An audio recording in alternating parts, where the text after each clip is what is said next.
सर्वभूतेषु न द्वेषेति न प्रियः न द्वेषेति न प्रियः ये भजन्ति तु मां भक्त्या ये भजन्ति मां तु मा दुःखं मयि तेषु चाप्यहम्।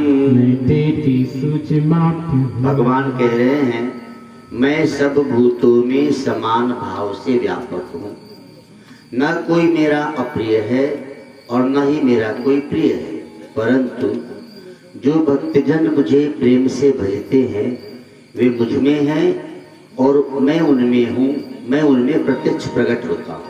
बहुत सुंदर विषय है, समझेंगे। ऐसे देखा जाए तो भगवान सब में है, लेकिन हम कभी कभी देखते किसी किसी महापुरुषों में विशेष शक्तियां, तो है तो सब में एक समान परमात्मा, लेकिन जो उसको विशेष तरह से भजते उसको विशेष तरह से मिलते हैं।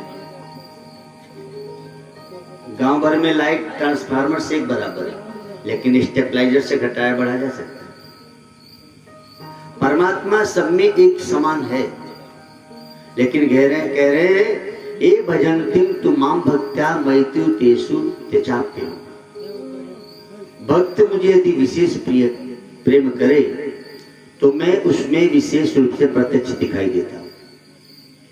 इसका अर्थ यह है कि समान रूप से जो परमात्मा हरि व्यापक सर्वत्र समाना है, वह जब अपनापन होता है तो विशेष रूप से आप में प्रकट हो जाता है।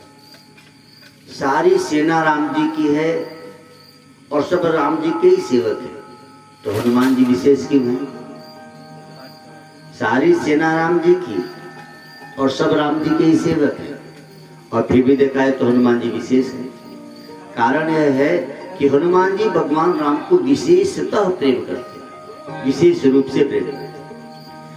आप और हम भी भगवान को विशेष रूप से यदि प्रेम करते हैं तो भगवान की विशेष कृपा प्राप्त करते हैं। भगवान को मध्यम रूप से प्रेम करते हैं तो मध्यम कृपा प्राप्त करते हैं। भगवान को कनिष्ठ रूप से प्रेम करते हैं तो थोड़ी कृपा प्राप्त करते हैं, और जो भगवान को प्रेम ही नहीं करते तो कृपा प्राप्त भी नहीं कर पाते। उनका कहना है जो मुझे जिस भाव से भजता है मैं उससे उसी भाव से मिलता हूं। इसीलिए परमात्मा के इन वचनों पर खूब ध्यान देने योग्य है। जो कष्ट से के भगवान के कथा में, कीर्तन में, भजन में आते, तो उनके समय में भी भगवान उनके कष्ट को मिटाने के लिए अपना वैकुंठ छोड़ के आते हैं। जब आप अपना घर छोड़ के भगवान की कथा में न जाओ, तो जब दुख में आप पुकारोगे तो अपना वैकुंठ छोड़ के क्यों आएगा? आपके हमारे घर में उतनी सुविधा नहीं है जितना ठाकुर जी के घर में है, लेकिन वो हमारे लिए तब आता है जब हम उसके लिए आते हैं। एक नेता के रैली में भी कार्यकर्ता जब अपना घर का काम धाम छोड़ के जाके जय जय करता है, तो जब उसको कोई जरूरत पड़ती है तो नेताजी उसके लिए थाना पे, चौकी पे फोन कर लेते। क्यों करते हैं? क्योंकि मेरा कार्यकर्ता है, मेरे लिए इसने कष्ट सहा है, तभी तो भी आपके लिए करता है। तो परमात्मा भी ऐसे ही है। परमात्मा अच्छा नेता की तो पैरवी काम करे न करे, उसकी सरकार न हो तो, लेकिन ठाकुर जी को तो हमेशा काम करेगी भाई। नेता की बात हर समय नहीं सुनी जाती, लेकिन ठाकुर जी की बात त्रिलोक में ऐसा कोई है ही नहीं जो ठुकरा सके। तो भगवान कहते हैं सम्मोहम सर्वभूतेषु, है तो सब में एक समान। अच्छा पत्थर तो पत्थर है, लेकिन जो पत्थर चोट खा खा के विशेष आकार ले लेते वो पूजे जाते हैं।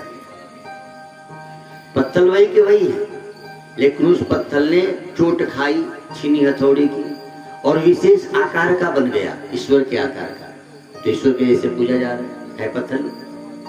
ऐसे सब इंसान में परमात्मा है एक समान, लेकिन जो कष्ट सह के, तपस्या करके, साधना करके, मंत्र लेकर, जप करके विशेष रूप बना ले, विशेष कृपा पा लेता है, तो संसार में वो विशेष रूप से आदरणीय वंदनीय भी हो जाता है।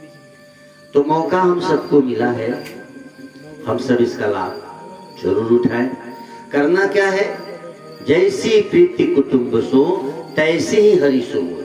ज्यादा नहीं, जितना प्रेम आप अपने बेटे को करते हो पत्नी को करते हो, उतना ही प्रेम यदि परमात्मा से आप और हम करें। जैसी प्रीत कुटुंब सो तैसी ही हरि सो। ऐसा नहीं कहा कि इससे ज्यादा करो, उतना भी कर ले तो कबीर कहते हैं कह कबीर वा वक्त का पला न पकड़े कोई। फिर आपका बराबरी कोई नहीं कर सकता।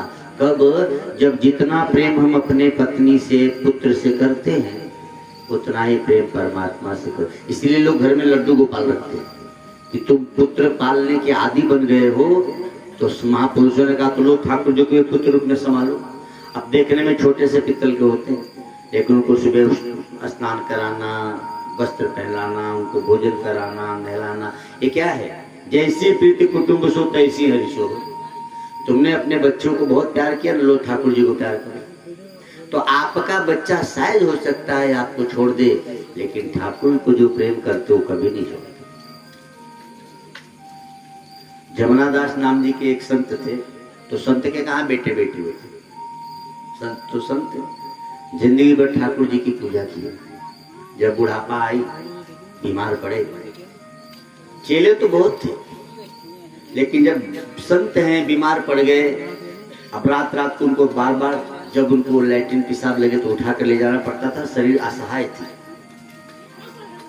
तो चेलों को आवाज लगाते, चेले नौजवान कभी कभी गहरी नींद में सो जाते तो नहीं सुनते। तो एक दिन जमुना दास जी ने कहा कि क्या गोविंद, अब ये दिन आ गए मेरे, अब तो कोई चेला सुनता भी नहीं।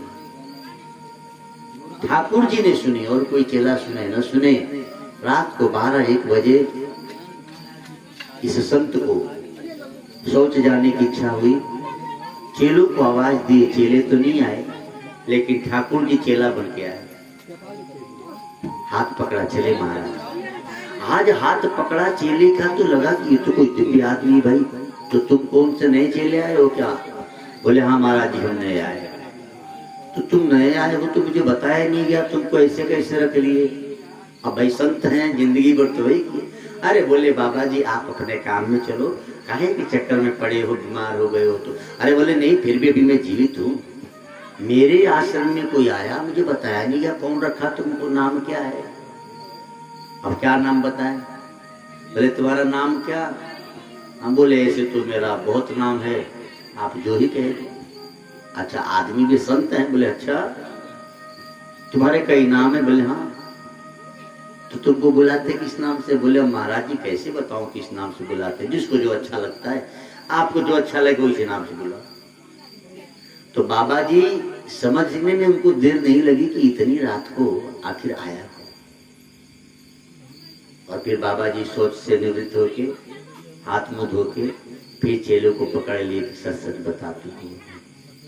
चेले ने कहा महाराज जिंदगी भर आपने मुझे मेरी सेवा की बच्चे के जैसे, तो ना न कहना, अब आपकी बुढ़ापे में मैं भी आपका पुत्र बन के सेवा करूंगा।